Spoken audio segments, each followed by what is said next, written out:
You're tuned in to the Insurtech Edge, where we delve into tomorrow's insurance tech landscape. From AI-driven innovations to groundbreaking strategies, let's hear from the leaders who are reshaping insurance globally. Welcome to our first podcast here at Insurtech Edge. I think this is something new for both of us. I agree. It's new for us, but I still think it's an exciting opportunity and definitely something, we both feel passionate about, which is driving change, right? So I think this is a mechanism to be able to communicate with folks and to be able to express how we see the change and continue to drive that on behalf of the industry. Absolutely. So for everyone who's listening to us and haven't had the chance to talk to us or don't know us yet, we have been in the Insurtech space for quite a while. And lately, we had the opportunity to work together. Gloria as founder and CEO of MLTPLY and a VC that invests specifically in Insurtech initiatives. And also, as part of that, COO of Pouch, which is a very, very interesting Insurtech, and I think that it deserves its own episode. We got together a few years ago and we started discussing about, hey, what we are seeing that's going on in the Insurtech space. At the time, I was finishing a project for a large carrier in the Dominican Republic, and we started seeing some of the things that we're going to discuss today. And anyhow, that ended up turning into a company, which now is Proxima.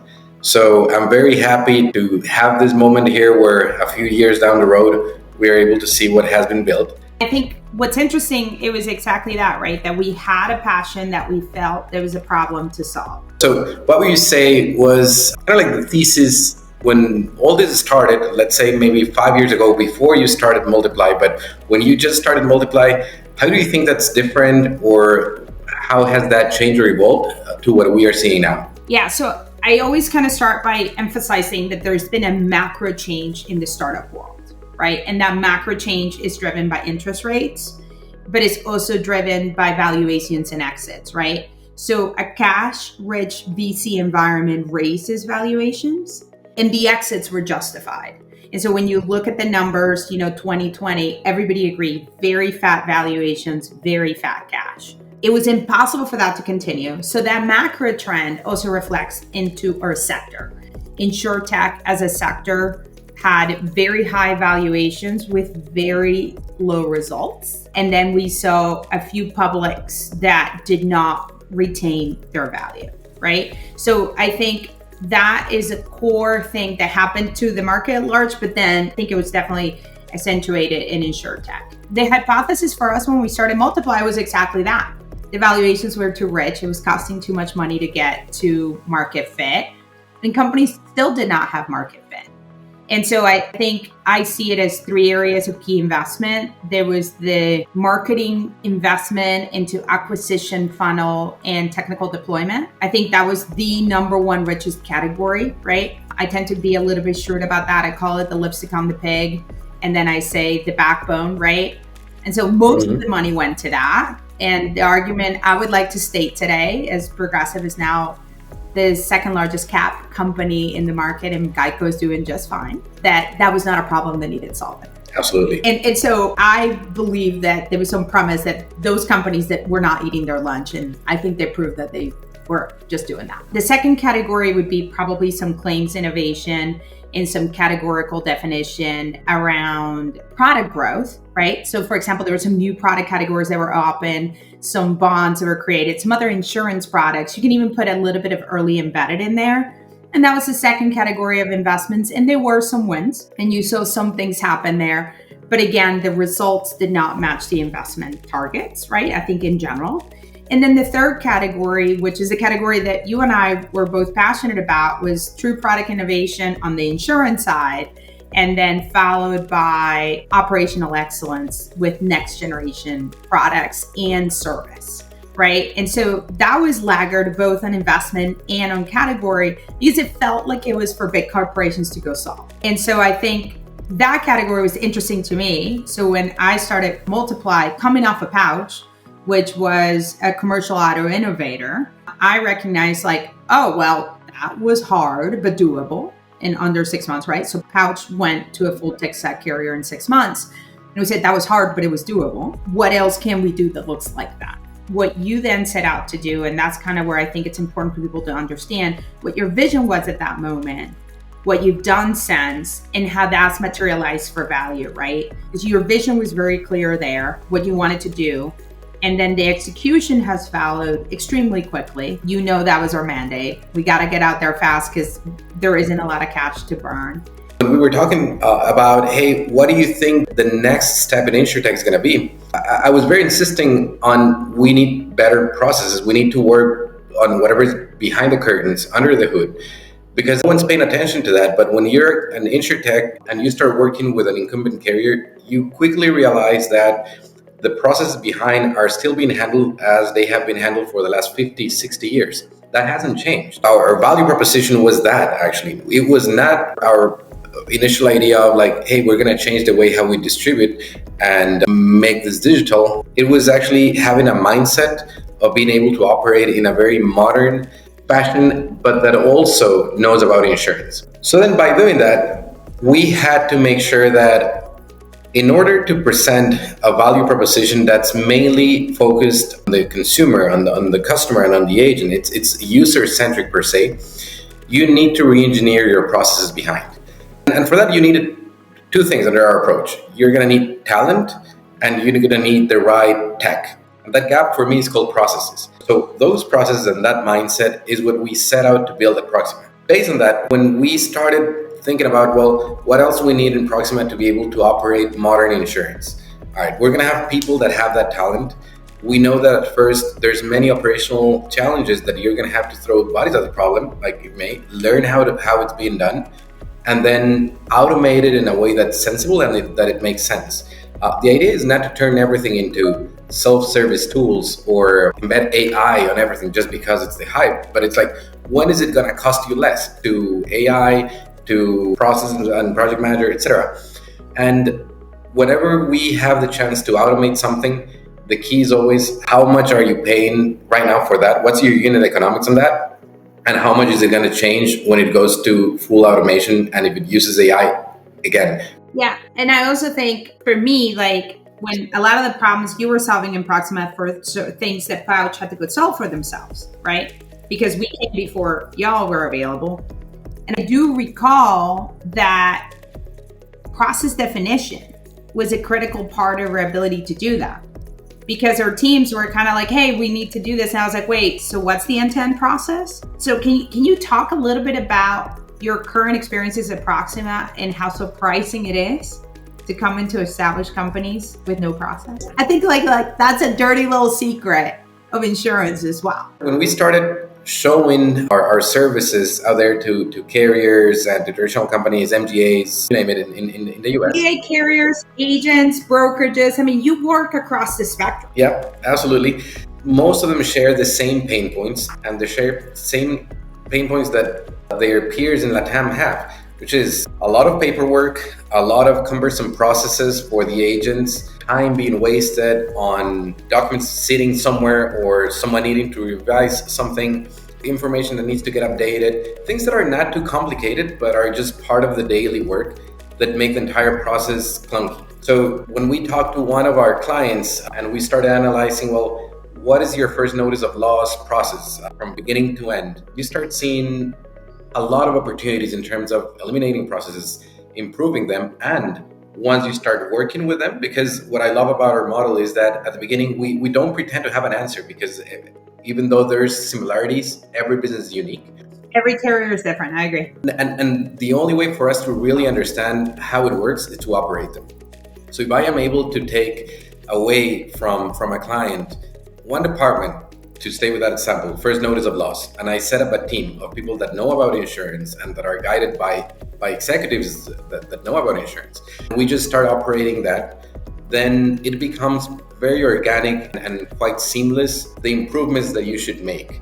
Because we're not rediscovering something new here. It's just, hey, we've seen it in many different scenarios, so there's little things that you can change or eliminate that's gonna add up and make the entire process better, more efficient. So by doing that, we put people to work, and then as the business grows, we don't need to add more chairs, as we say in the BPO side of business. We start then putting the tech. it's interesting to see carriers obviously have to operate there, because I think there was another macro trend, I think, that we haven't discussed, that as an investor and as a founder of an insurer that I'm very sensitive to, which is performance. So we just went through the hardest market in the history of my lifetime, for sure. I haven't been in the sector for that long, but for 70 years. And now is tremendous pressure on the P&L as a result of the loss performance. So we saw long-term. And so what happens when that happens is we came out of COVID super fat. We were forced to give money back. And then when the country opened back up, we saw unprecedented trends that did not come back down for frequency and severity, driven by inflationary. Again, those are macro factors, right? Macro factors that came into insurance, and unprecedented loss ratio performance in every carrier across the board. So what happens is you got to start counting your pennies. So what happens is the first thing is marketing dollars go down because you don't got money to spend because you got to clean your house.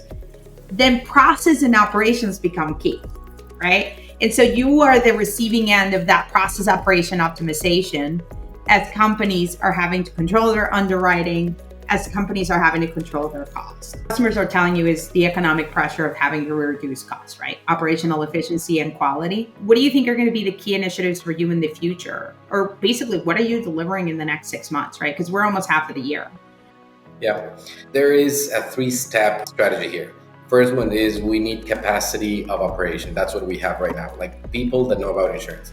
The second step is we cannot generate efficiency if we have not improved the processes. So the first step, we fixed what's being done right now. And the only true way to scale, really grow and generate like a dramatic change in terms of efficiency and cost reduction is at that point doing that intelligent automation. So that second step is using the other side of Proxima, which is our internal Insurtech software factory. So we build our proprietary software to tackle on the problems that our clients are facing, because we know that the entire industry is facing that. So it's not a boutique approach where we build a website for someone. It's like, hey, we see that there's a need for digitizing in general business process automation and generating flows. So we built a tool for that. We see that there's a pending need on automating at least part of the phone calls that go into the call centers when you have first notice of loss, customer service calls, and everything related to call center and customer service.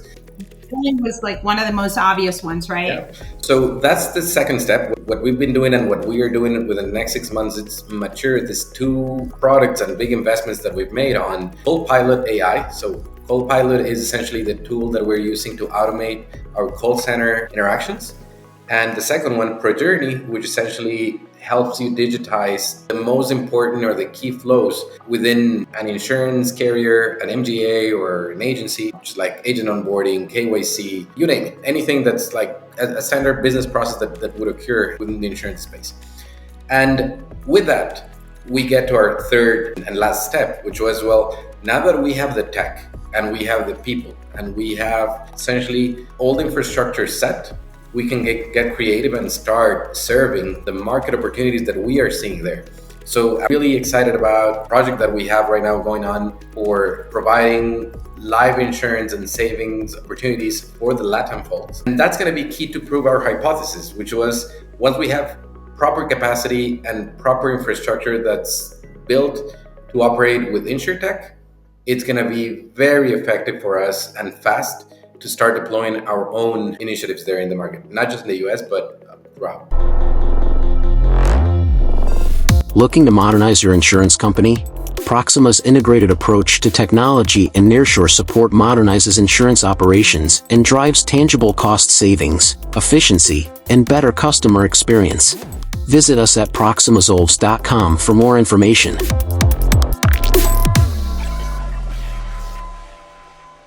And I think, as a kind of an extension of MLTPLY, that's what MLTPLY, and I think it's probably worth talking a little bit about from my perspective.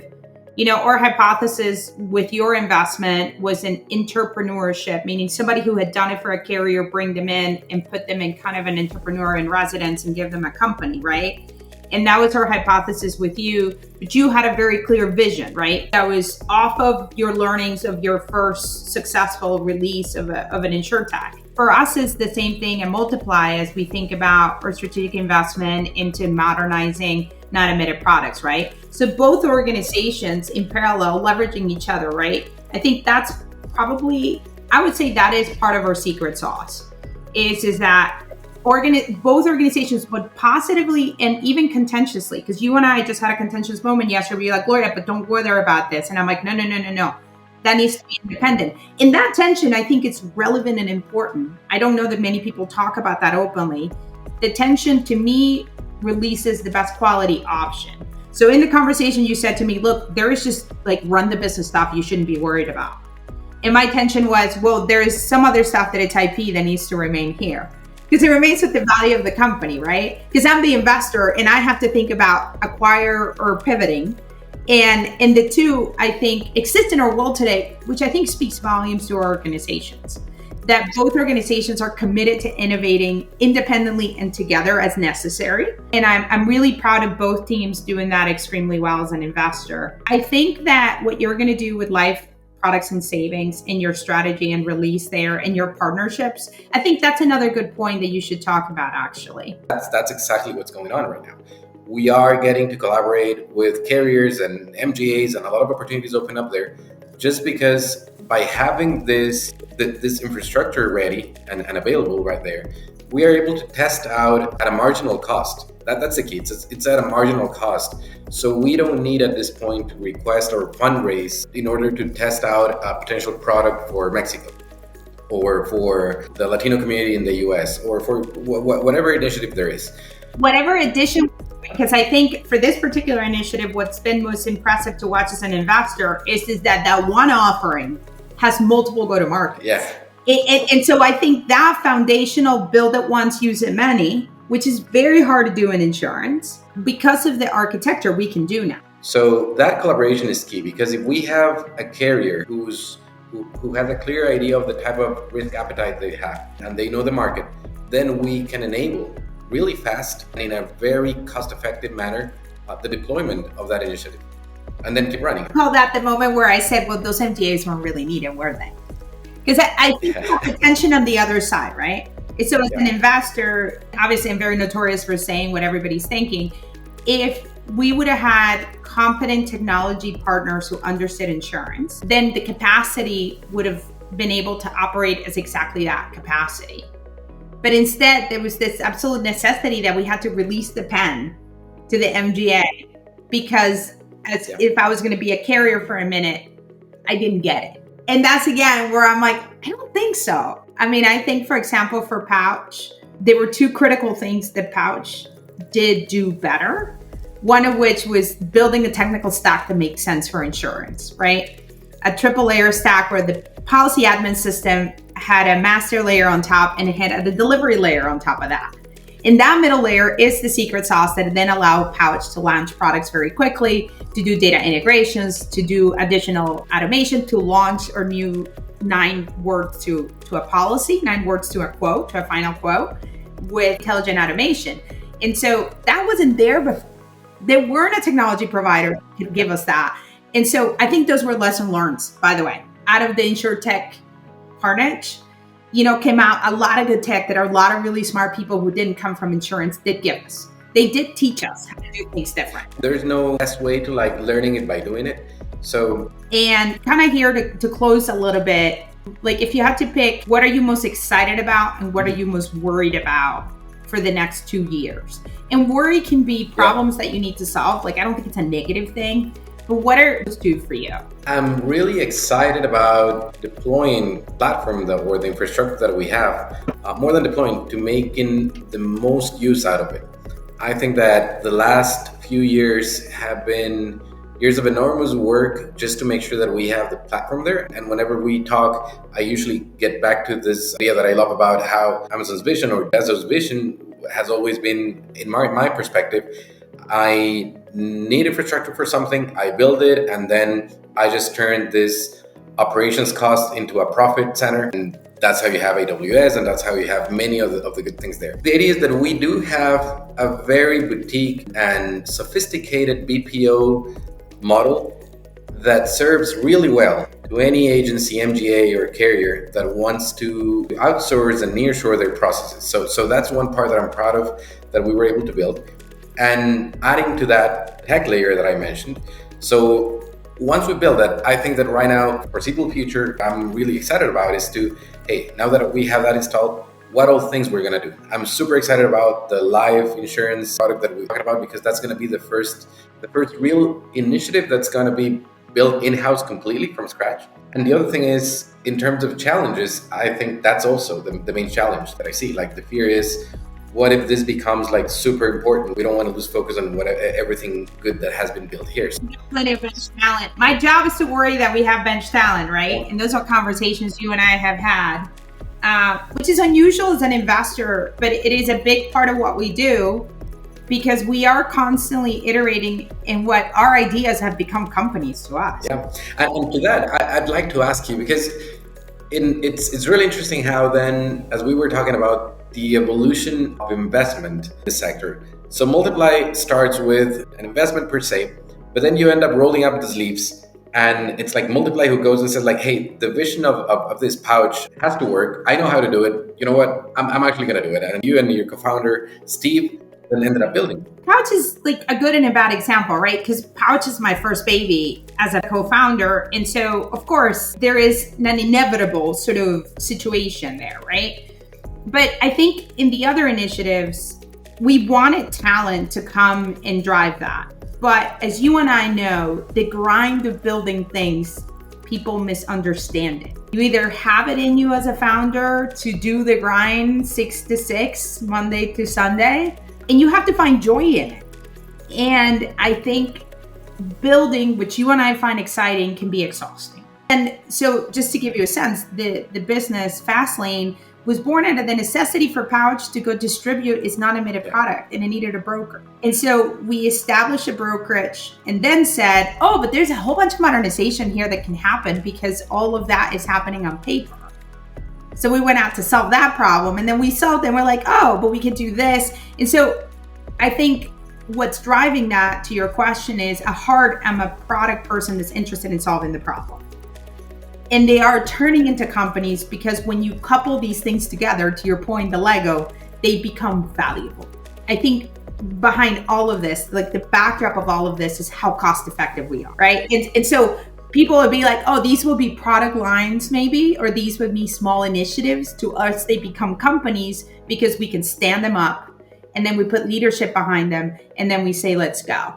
But the decisions are much faster. I mean, I see you and me together and independently being very clear on what needs to happen next, which is, I think, the most critical thing a founder can do is project the future and deliver it. That's what we get money to do. And I think we're not predicting, but we're executing to that path very cleanly and efficiently.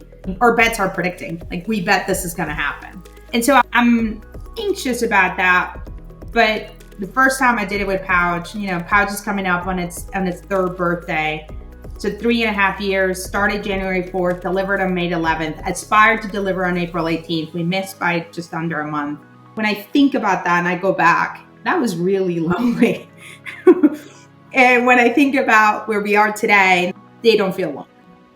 And I think maybe we'll look back and say that is our secret sauce, right? It is the power of many for you and me, and cannot emphasize enough the depth of the team that we have, which is heavily weighted south of the border. For me, for south of my border in your neighborhood, and I'm super proud of that. I think that's perhaps that is our secret sauce. It probably is the best part of the story. Yeah, just to sum it up, if you would have to define it like really shortly, what was your initial hypothesis when you set out to start MLTPLY? And what is it now in terms of, okay, this is what the market's going to do, and now what do you say it's going to do? It's absolutely the same. You can't spend that kind of money to prove that an idea is good. Mm-hmm. It's exactly the same. The difference was I was hoping there was going to be people who were going to come rally with me. And there was you and then a couple others. But now we're finding that you and I have to go back in the docket to do it again. Yes. But if any founder is hearing this, or anyone who's passionate about this work and says, but I want to sign up, give us a call. Like, we're here, we have ideas, we have vision, But I think that the only thing has changed. Hypothesis is still the same. We can't spend all this money to get this done. It's just who, you and me, and then some. The payoffs have been massive, right? Like I think about Pouch's growth, which still blows my mind that it doubled its PIF in 6 months and that it still grew 10% month over month last month. When I think about that and I go, yeah, now I worry that we're not going to hit some incredible number that was a dream, like it was a pipe dream 3 years ago. That is, to me, it gives me the courage to keep going. But the hypothesis has not changed. Right, and that's what I think makes this like so legit, because also the metrics that you're targeting, they are insurance-related metrics, which is something that was clashing to me when I first got into the space. I started seeing all these new initiatives where all of a sudden it was all about Silicon Valley type of more e-commerce metrics. And if someone else is hearing this and you're an entrepreneur, I think that we were very lucky to have met when we did, because when we started talking, you usually as a founder, when you go through the path of fundraising, which is usually also like kind of lonely as well, just when you're building, but when you're fundraising, it's horrible. And I remember one of the things I told you was, hey, I want to think of a business model that allows us to forget about fundraising and going through the seed runs until we make the business sustainable on its own. And that's what we did. And I think that a lot of confidence that you gave us, and it has paid off. I think as an investor, that's what we have to be, because otherwise we pollute the idea. So if you're listening to this and you say, I'm highly independent, highly driven, have a vision, believe in that vision, I wake up in the morning with that vision, and I continuously seek to solve that problem, then this is the place for you. Because I think what we have found in our working relationship is, number one, there's an endless cheerleader ability within our buildings. There is never a bad idea and nothing is not possible. Hard stop. And I think that environment was very critical for me to create, because that's something I did not have for a portion of my career. We have achieved that. This is a place where anything is possible. Then you say, well, but then Gloria, if anything is possible, what's missing? It's not missing, we need more of. We have so much opportunity. We need more of this willingness to own and grow, this willingness to take things into the next step, and understanding that very little counts a lot. Meaning, what is minimum viable product truly? What is it that you need to go out to market? I mean, in a 30-minute conversations you and I were having, as we were having kind of a lack of traction in something, I said, no, screw it. Let's just go back to the basics, do this and reshape the relationship. Within that one conversation, we got alignment and got things out to a more viable place, which, by the way, put us back in control. So I would also say, if you're listening to this and you're like tired of not being in control, by all means, this is the place for you. All right, everyone. Thank you a lot, Gloria. And for everyone listening, thank you very much. We hope to have you back, and just stay tuned. Thank you very much, everybody. It was really good to be here, and congratulations. Thank you. Bye. Thank you for joining us on another episode of the Insurtech Edge. If you enjoyed today's discussion, don't forget to subscribe and give us a 5-star rating. Stay tuned for more exciting episodes coming your way. See you next time.